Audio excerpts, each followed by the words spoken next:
Blockchain is what going paperless was like 30 years ago, when people were like, that makes sense, it's efficient, but everybody was losing their shit over going paperless. The dinosaurs that didn't are now extinct. The folks that did go paperless have built efficiencies and scales. So again, they're here with us today. We have access to cigarettes. We have access to alcohol. We know both of them will kill you. We know this, it's a fact, right?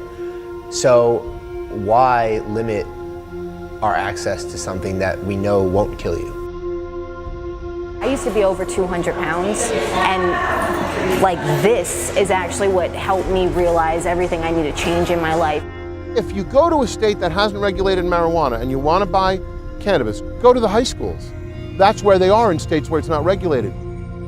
We're a normal business, but yet we're not able to access traditional bank accounts. It's politics and money. The federal government just won't do it, so somebody has to. And they were celebrating. Pot shops are coming to Nevada. We're going to be robbing them. And it's been happening. There are consistent crimes that take advantage of the fact that they know there's cash.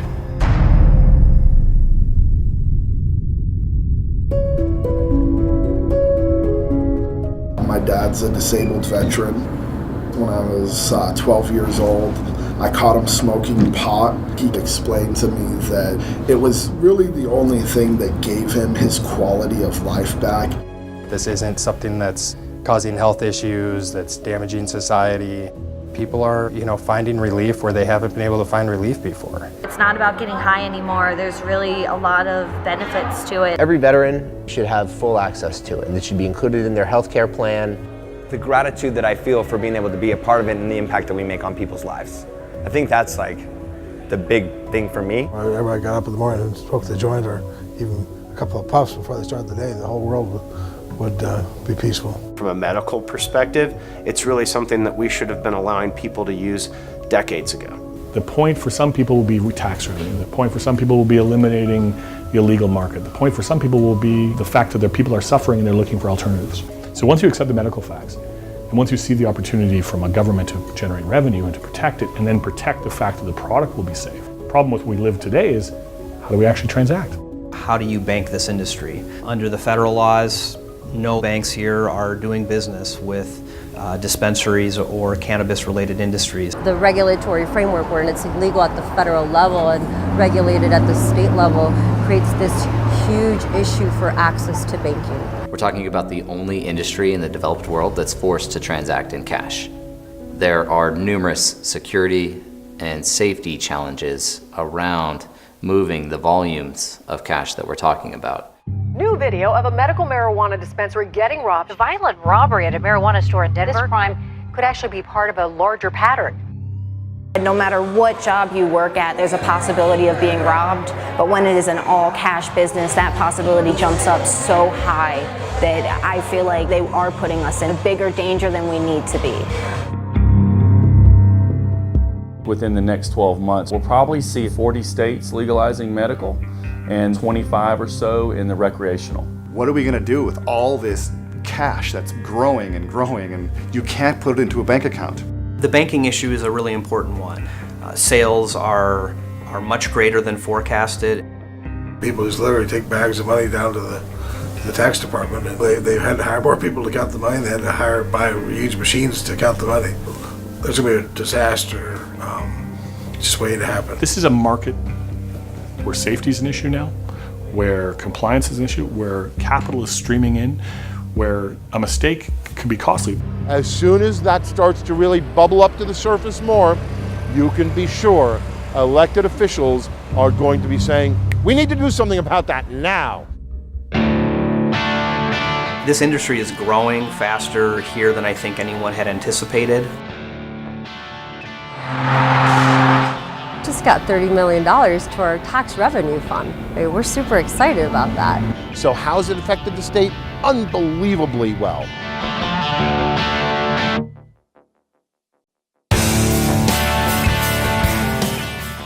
We saw the cannabis space as being one of the greatest opportunities to demonstrate the utility and usefulness of blockchain technology. People come in and will leave for the fact that it's cash only just because of the ATM charges. I work on all legislation that impacts public safety. We have very large amounts of cash being transported.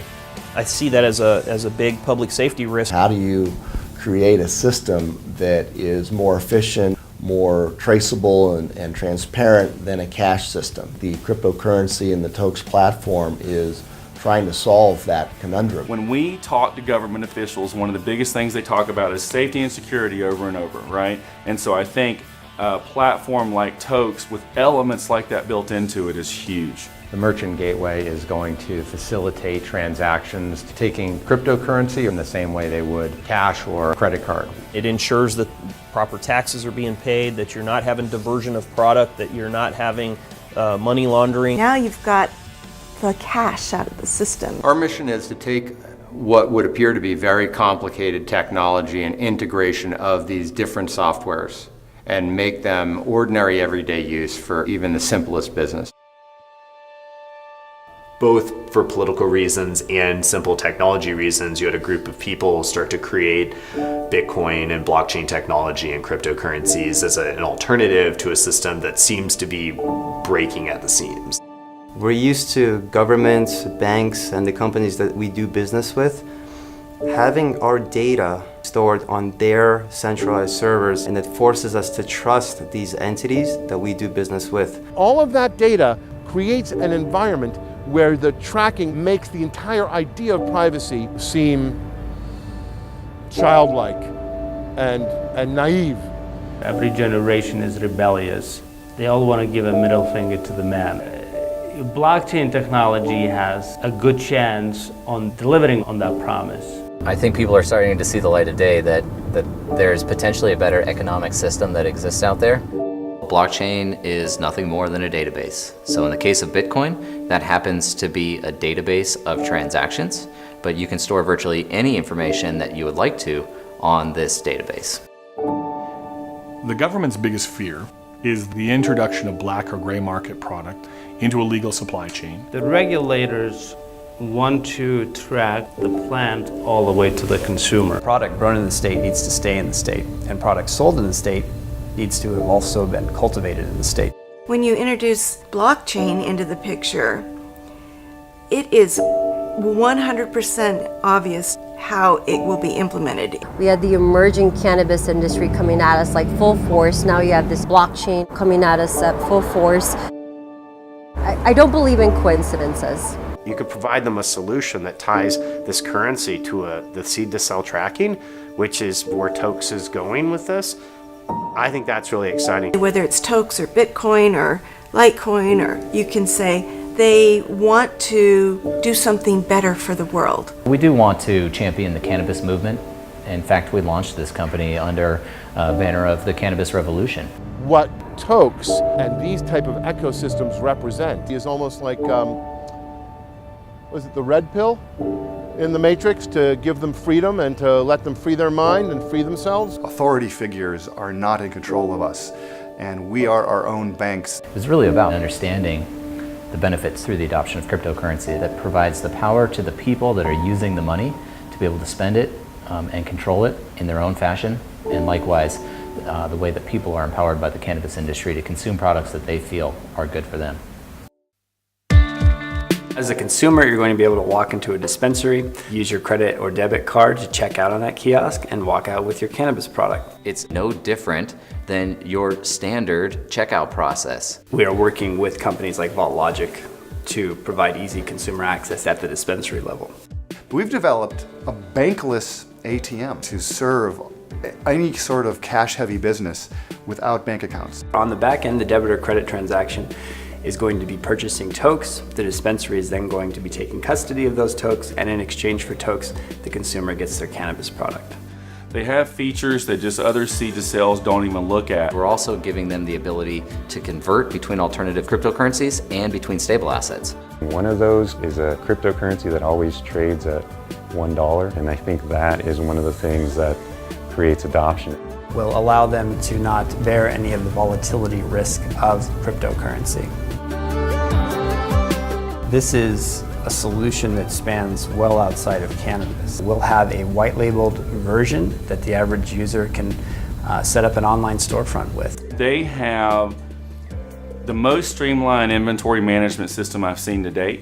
Virtually any merchant can utilize that within their business if they're interested in accepting cryptocurrency. You can just load up some products, some inventory in our modular storefront, and then you can immediately start accepting cryptocurrency in that capacity. We want merchants worldwide to be able to look at this software as something that's easy, it's something that's intuitive to use, it has a clean interface, something that can potentially attract a whole new demographic of clientele to their business because they accept cryptocurrency. It's super positive for the industry. You have to be adaptable. You have to, look to other ways around the red tape. You have coins like Tokes that are made for us to make our lives easier, both the consumer and the retailer. Let's say tomorrow Jeff Sessions decides to stop his aggressive attacks on the cannabis space and follows kind of Trump's lead and says, you know what, let's back off on this and let's look at legalizing it across the board. If that were to be lifted, it would only boom our business and our space.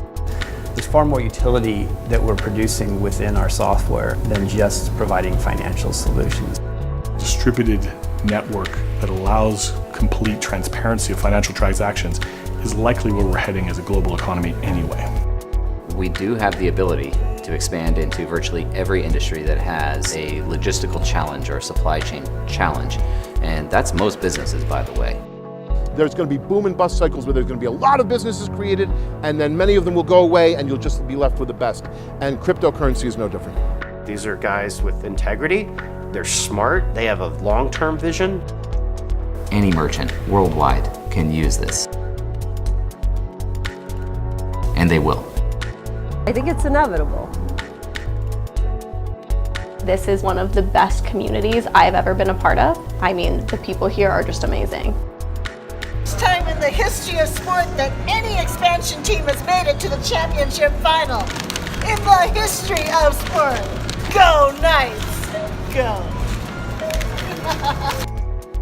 That's why I think that it should actually be legalized everywhere. Because now all the money and the taxes are going to go into the roads and the schools. We're going to have a better foundation to our economy.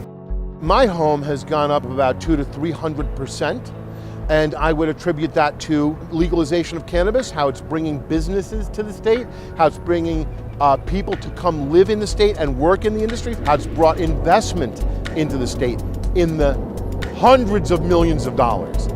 Hundreds of millions. It's a plant that's been kept from the public for far too long. Oh, it's helping thousands and thousands of people. You don't get angry smoking weed. You don't smoke a blunt and then go beat somebody up. Someone who's been drinking will blow right through a stop sign. Somebody who's too high is going to stay there and wait for it to turn green.